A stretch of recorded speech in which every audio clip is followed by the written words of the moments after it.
Welcome to the Lesbian Review podcast. I'm Sheena and I'm joined today by the fantastic Kelli Williamson, author extraordinaire.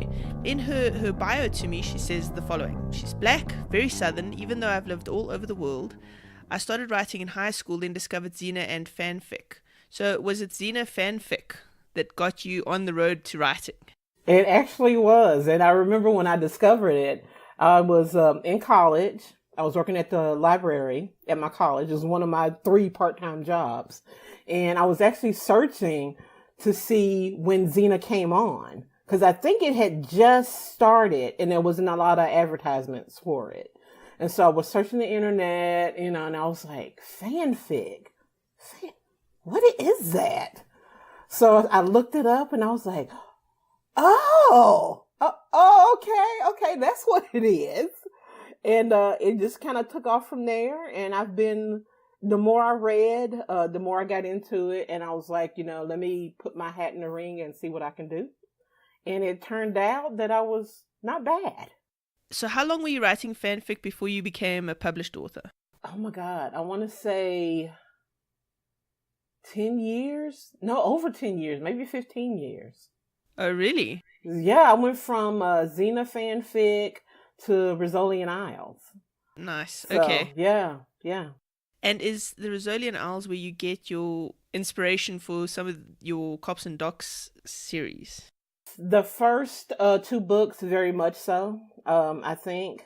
But Cops and Docs are heavy on the human condition as opposed to mystery and all that stuff. I mean, to me, I wanted to explore like a different side, the personal side, as opposed to, I have to go solve this crime or, and all that stuff. So I thought it would be interesting to do that, instead of going along the lines of this doctor and this cop working together to solve this grand mystery or not so grand mystery. So, and it actually works. So you work in mental health. I do. So you've naturally got a fascination with the human condition. So this is obviously coming out in your writing. Yeah. Okay, so if somebody has never read your work before, describe what kind of books you would categorize it as. Is it a romance? Where are you falling? The first 3 books are very much romances. Not exactly the sweet popcorn kind. More realism, I think, with the characters and everything. I don't like to do over the top. I like down to earth.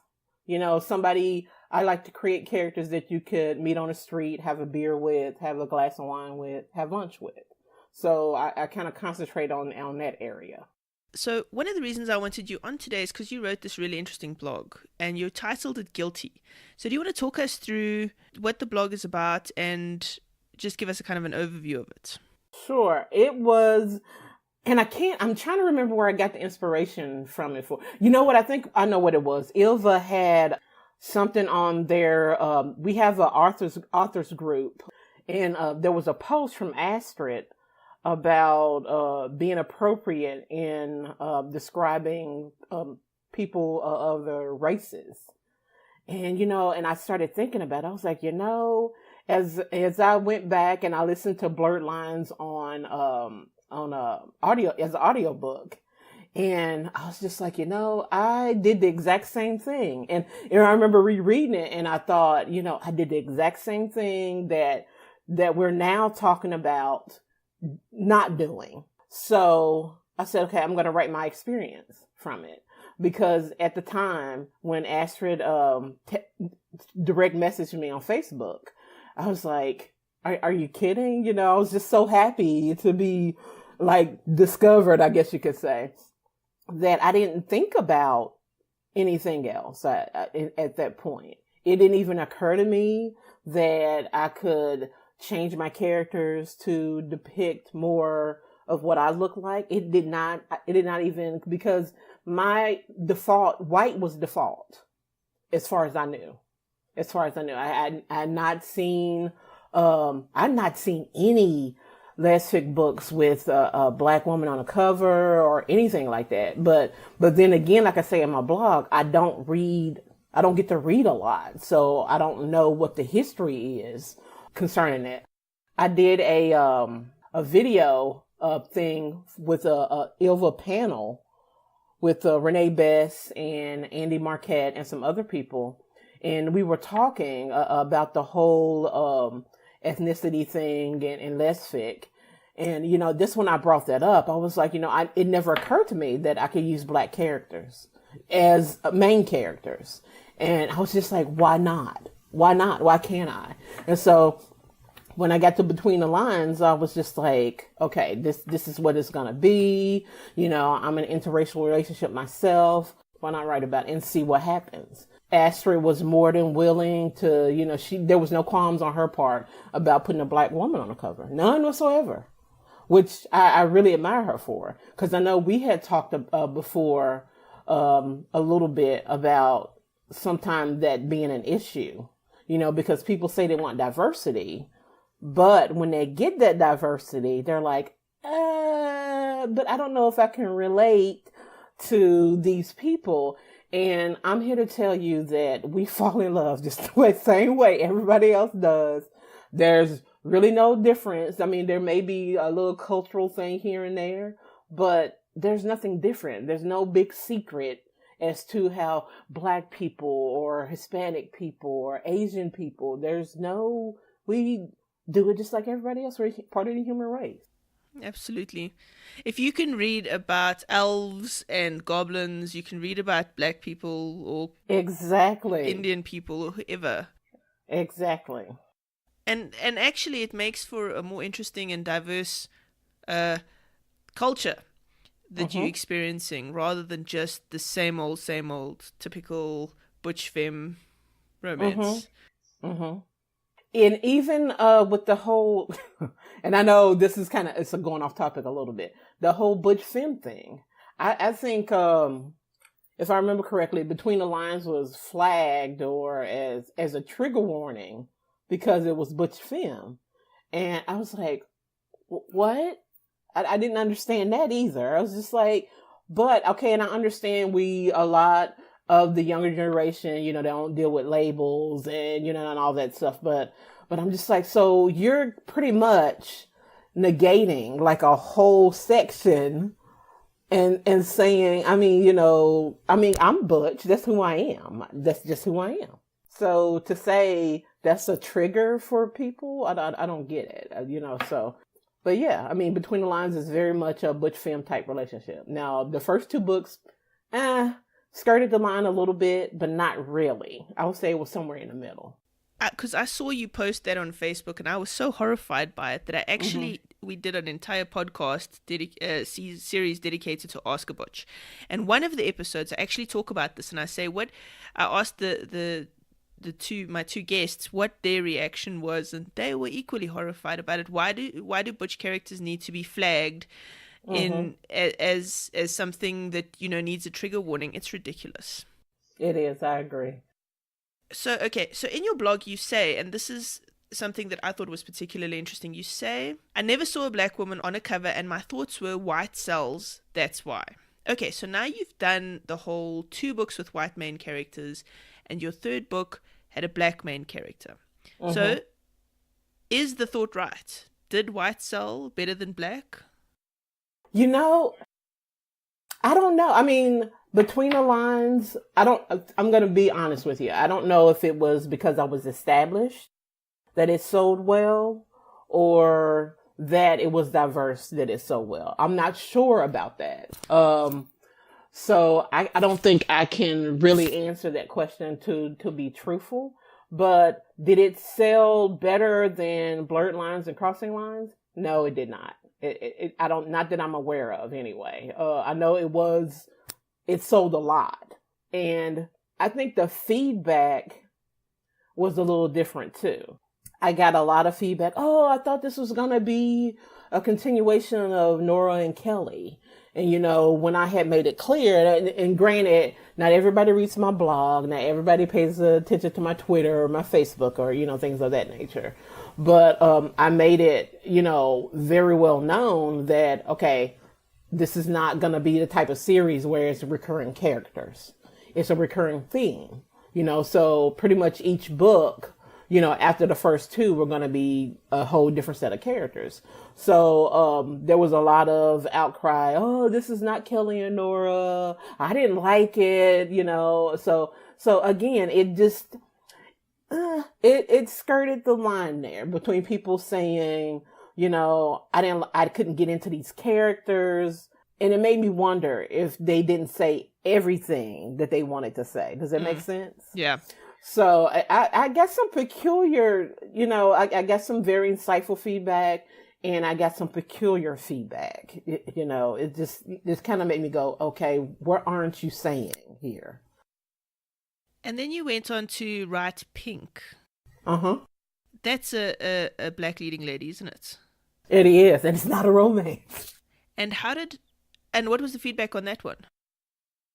It was very diverse because it wasn't a romance. I didn't market it as such. I didn't. The blurb on the cover was not even remotely hinting that this was, so and so and meet and fall in love and go through these conflicts or whatever. I didn't even hint at it. Critically, with reviewers, it got good reviews with that, because it was a real thing about a black woman, a butch, going through a breakup where she was cheated on and her finding herself again after she lost herself. It was plain and simple, pretty upfront. She had a best friend, that kind of lit the way for her. So it was critically, with the review, it did well. With some readers, it did well.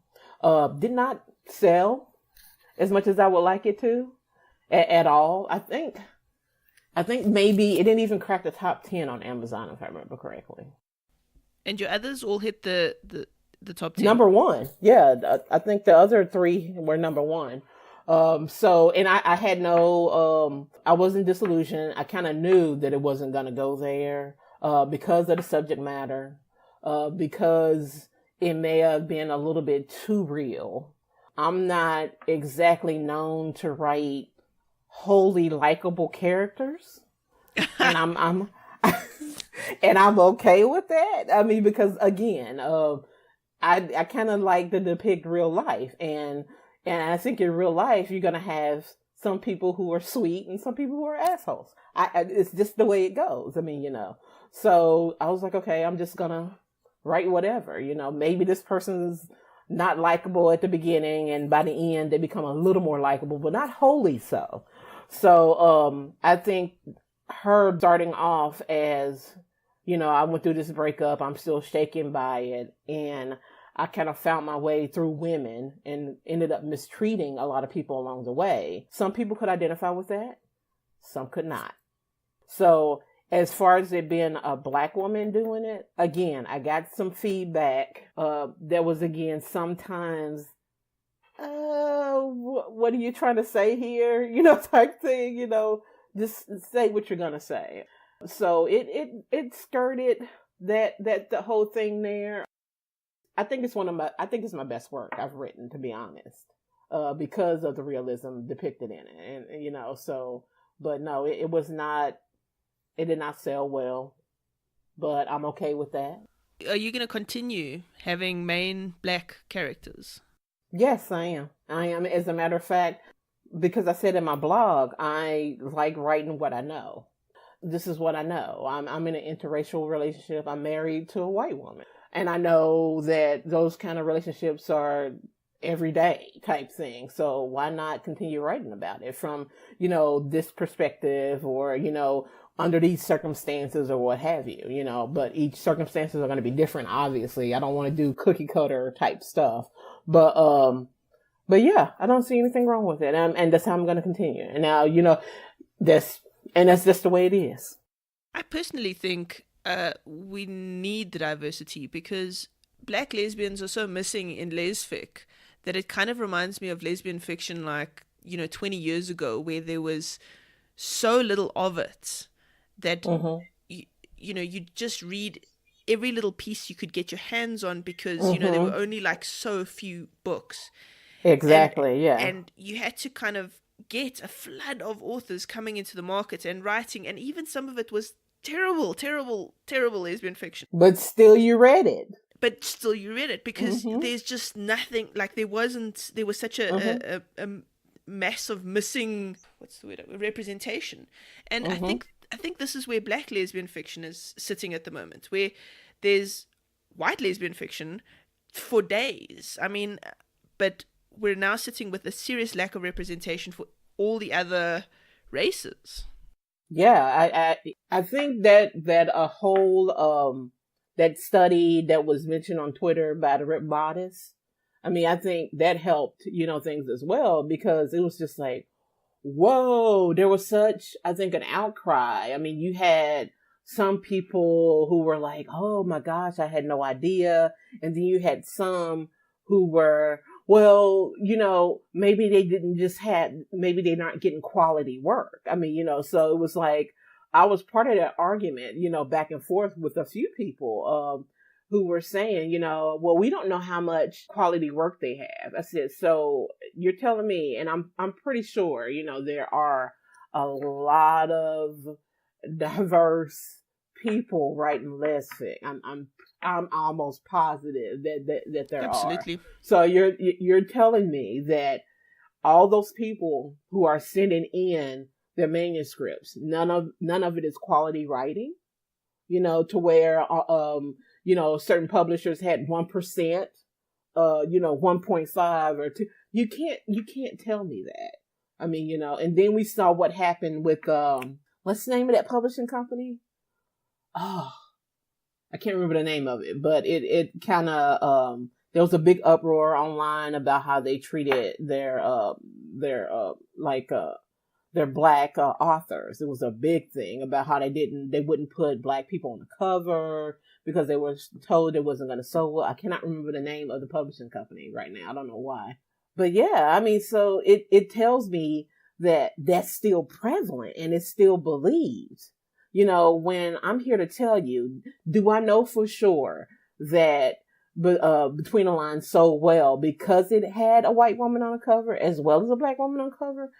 I don't know. I can't tell you that, but I can say I think my writing has something to do with it. The subject matter has something to do with it. But I think we've gone past the white as default thing. That we have to get over that hump. We have to. Okay, so let's play out the argument for a minute that the black leading ladies don't sell as well as the white leading ladies. Okay, so as a publisher, you go, all right, well, I want to sell books, so I'm only going to do white leading ladies. The problem with that is that you're never going to sell the black leading ladies then, because you're never exposing the audience to it. So there isn't an opportunity for anybody to get used to reading or discovering, because I'm telling you that there are black lesbians out there who are dying to find books that represent them, and they don't even know they exist. I know, right? Yeah. So you have to put out the books in order to attract the audience. That's how it works. You can't hope that the audience is there. That's not, like, I guarantee you, when lesbian fiction first started selling, it wasn't selling as much as it's selling today. I agree totally. I mean, because I told you, I didn't even know it was out there. I'd stumble upon a few books when I came out, and I remember reading the few books that were around, and I was like, they're not very good, but okay. I mean, I was like, okay. I mean, it was very mild, and it was almost like somebody took lesbian characters and plugged them in to, and it was just like, I'm not seeing anything new or different. Or I remember reading a mystery with a lesbian detective, and it was okay. I mean, it wasn't, like, oh my God, who did it? Or this is so suspenseful. This character's so great. But I remember reading, when it got to her falling in love, and I remember thinking, wow, where is the heat?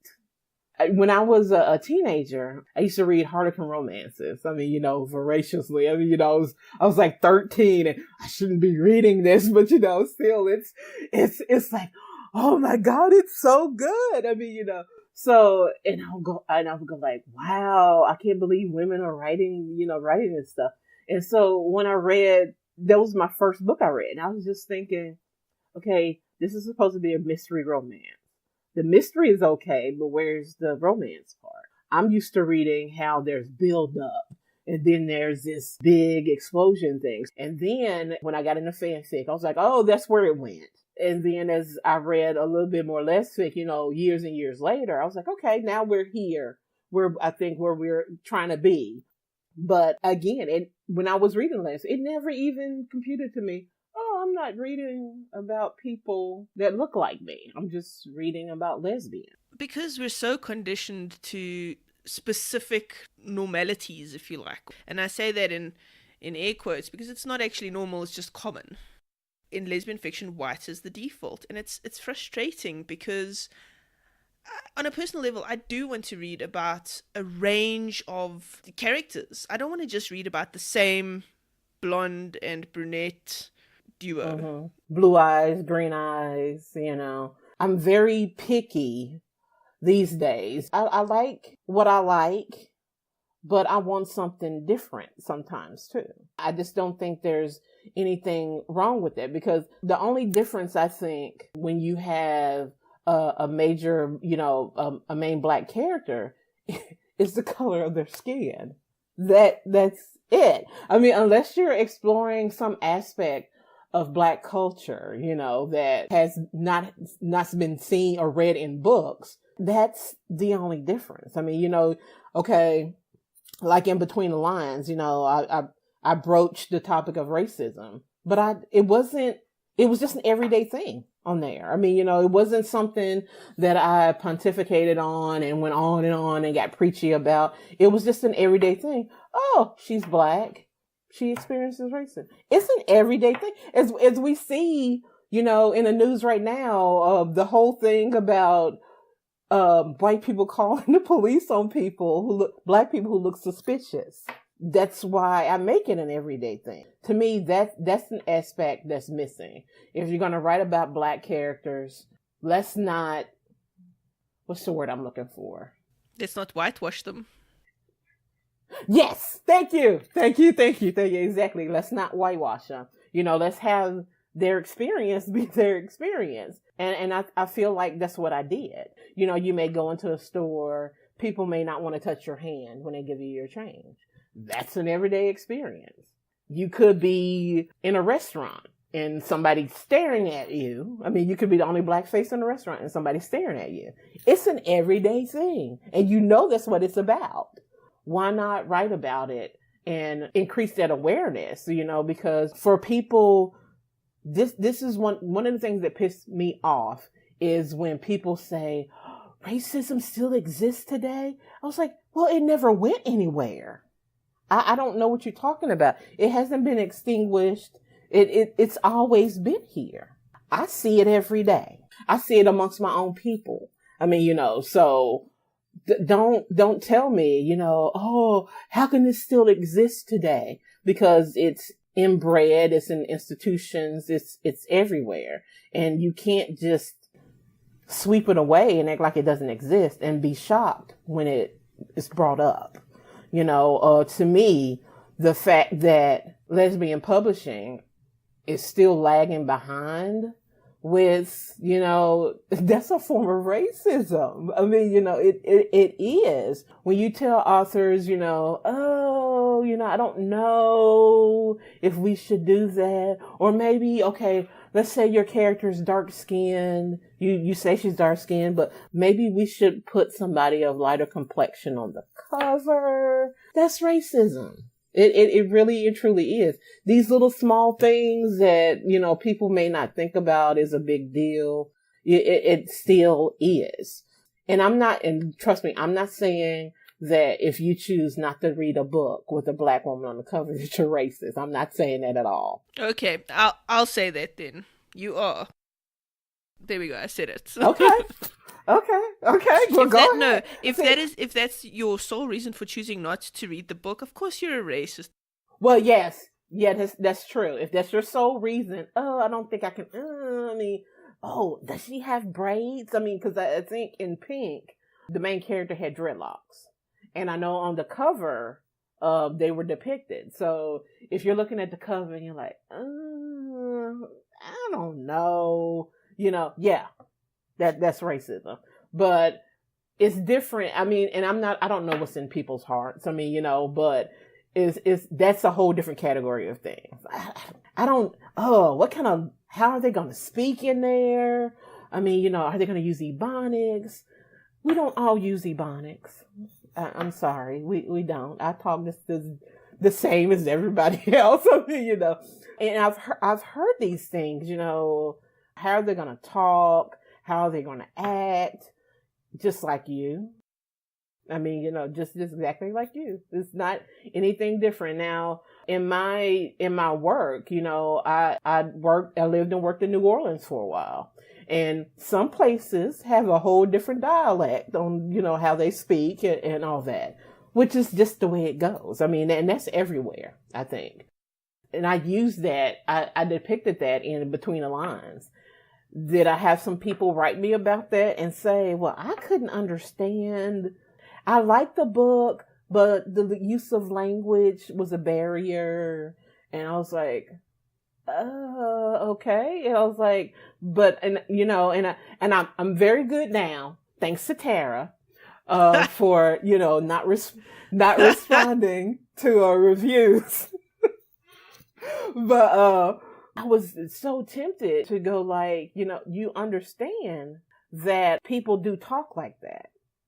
That's just the way that I'm not making it up. It's, it's something that happens, and I wanted to say that so badly, but I left it alone. I don't get it sometimes. I just don't. And I'm not a naive person by any means. I'm 45 years old. I mean, I've experienced violent racism before. So I'm not, what's the word I'm looking for? In the closet about it, I guess you could say. So when I talk about wanting to see more Black lesbian leading ladies, I want to see genuine depiction of what life is like wherever they live. So if they're in New Orleans, I want to see that, because I feel like it gives flavor to the book that isn't there otherwise. Exactly. It's like reading British lesbian fiction. I love reading British lesbian fiction because when they talk about being in London, you feel like you're in London. You feel like there's so for me, a diversity in characters does the same thing. But okay, let me stop you there. The British are so much better than we are. So I mean, everything they do is like stamped with a golden ticket. So, and it's so I get that. So it's just like, oh, I like British everything. So I'm on board with you there. I just mean like, I want to experience different cultures and different things and different, I don't want it to be a white version of a Black experience. Does that make sense? Yeah, it does exactly. When we were talking about whitewashing the Black people, I got accused of that too. With the character Tanya in Between the Lines, she was educated, she had a successful job, a career, she was taking care of her family. It was, I guess, a self-fulfilling prophecy in a way, because there's a section of the book where she's had past anxiety over the fact that she's been seen as not Black enough. So it was actually quite ironic, I guess, that I got an email saying, oh, she's a Black character, but she's not exactly Black enough. And I was like, wow. I mean, so what does that mean? Not Black enough. I don't know what that is, but it's from my own experience. I'm Black. I'm educated. I came from the middle class. I mean, I'm not, I've never been, part of low income or anything like that, anything like that. But I work with people in low income, so which is it's something that occurs. It's something that happens. But I don't understand why certain Black people or certain people think that in the Black culture, one part of the culture is a better depiction of Black people than another part of the culture. Does that make sense? If you only ever depict the one aspect, like that being the aspect, so the poor, the unemployed, then you're never going to hit the aspirational notes that fiction should be hitting as well. I agree totally. Yes. Yeah. Okay, so in your blog, back to your blog again, in your blog you had this big aha moment when you realized that you yourself were guilty, if you like, of not representing your own culture. Yep. Yes, I correctly, was. right? And so tell me, how is that, like, what did that do for your life at that point, and how has that affected your sense of self and your writing? And this aha moment actually happened a while back. I don't even know there's a word for it. I felt bad. I felt like, what the hell? And it's just like, why would I tell other people? It's almost like that don't throw stones at glass houses thing. Okay, but I'm enlightened now, so I can say that to people. But I need to advertise my own guilt in it as well. I mean, so it's just like, I cannot believe I did that. I was sad. I was angry with myself. I was like, wow, I really bought into that whole, this is how we're supposed to be described. But I'm not cappuccino, and I'm not toffee, or, whatever. I'm not chocolate, and I've seen many Black people use that language themselves, because I think we've been internalized to do so. So it's just like you automatically do it. I was down on myself for a little while after that. And I was like, oh, maybe I should never talk about this again. And then I was like, fuck it, I'm going to talk about it. I got to the point where I'm going to talk about it because I've moved on from it. And I think I've become an advocate, for it. And so I'm going to talk about it, and I'm going to write it as such, when I do my own work. I mean, nothing wrong with describing somebody as brown skin, dark skin, or, whatever, because it's what you make of that character. You get the sense of their physicality, but it's what you put into that character that makes it more. Now, they look Black, they look white or whatever. To me, my characters are real people. But to me, they don't become those people until I may use my own experience. I may use aspects of myself, my friends, my family, all that. They don't become those people until I pour into it. It's just like, I'm more than the color of my skin. Everything goes deeper than that to me. So why can't it be that way for characters as well? I have to say, I absolutely admire your, I'm going to say bravery, because it is to admit that you have your own battles inside. It takes guts.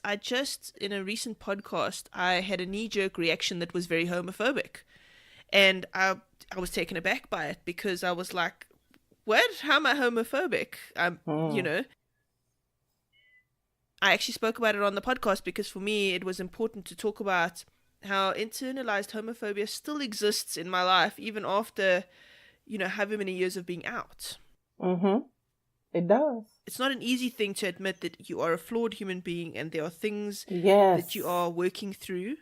But I think it's important. The more we talk about these things, the more other people realize that actually we're not, they're not alone. They're not weird.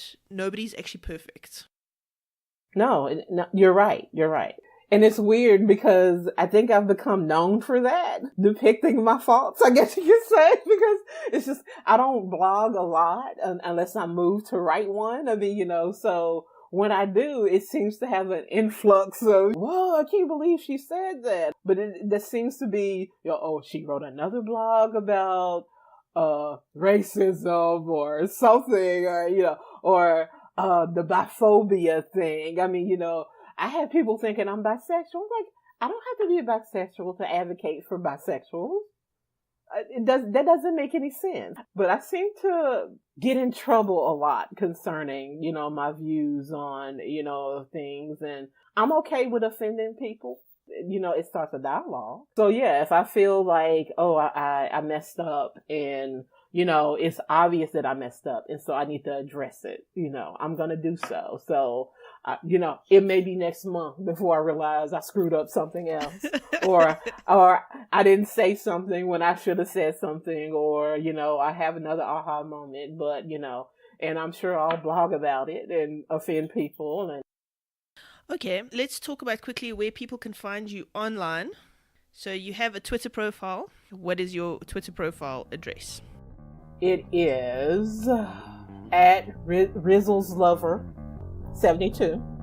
Okay, and you've got Facebook and Instagram and your website, right? I do. And all the links will be in the show notes for interested listeners. I'm Sheena. I've been joined today by the fantastic Kelli Williamson. Thank you so much for joining me today. Thank you. It was fun. If you enjoyed this podcast, then consider becoming a patron. Patrons get exclusive content. That's all for this week. Bye.